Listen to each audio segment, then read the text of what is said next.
ఎందుకు ఇంత వేస్ట్ అవుతా ఉంది? బాగుండకపోవడం. వాళ్ళు కడుపులు మార్చుకుంటా ఉన్నారు మీరు చేసే పనులకు. అన్నం అట్లా పెడితే పిల్లలు కడుపు నొప్పి వస్తుందమ్మా. నేను తిన్నా, నాకు వస్తుంది ఈరోజు రాత్రి ఖచ్చితంగా. బియ్యం ఉంది. తెలివిగా సమాధానం చెప్పారు మీరు.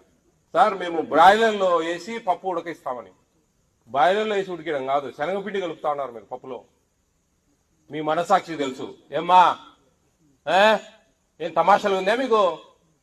వాళ్ళు చెప్పడము మీరు చేయడము. ఏమయ్యా పోతావు దినం సాయంత్రం ఇంటికి పంపిస్తాను నేను. ఏమన్నా అనుకుంటాడా మనం?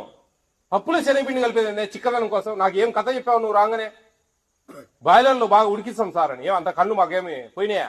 అర్థం కాదు మాకు. ఆ మాత్రం శనగపిండి కలిపేది ఏందండి? మనుషులు చేసినట్టు చేయండి, జంతువులు చేసినట్టు చేయొద్దండి పాపం. వీళ్ళు పిల్లలు పండి పాపం.